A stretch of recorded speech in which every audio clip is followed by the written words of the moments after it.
ഓച്ചിറപ്പടനിലത്ത് പരിശോധന കർശനമാക്കി ആരോഗ്യ വിഭാഗം. വജിക്കടകളിൽ ഉൾപ്പെടെ നടത്തിയ പരിശോധനയിൽ പഴകിയ മാവും കോളിഫ്ലവറും പിടികൂടി.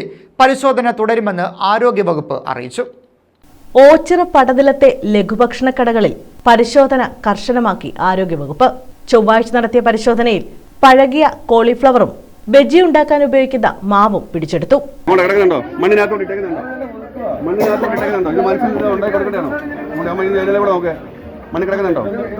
ഇതാണ് അരിഞ്ഞ് മനുഷ്യന് കൊടുക്കേണ്ടത്.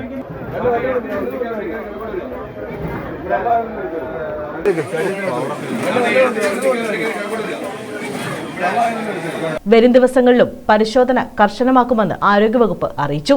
Health supervisor Pradeep Variyath, health ഇൻസ്പെക്ടർമാരായ മണിലാൽ, ജയകൃഷ്ണൻ, ബേബിക്കുട്ടി, യോഹന്നാൻ, ജൂനിയർ ഹെൽത്ത് ഇൻസ്പെക്ടർമാരായ അംഷാദ്, ബൈജു, റഫീഖ്, ശ്രീല, ജോളി, റൌഫ്, ശ്രീകുമാർ, രാജേഷ്, ഷൈൻ തുടങ്ങിയവർ പരിശോധനയ്ക്ക് നേതൃത്വം നൽകി.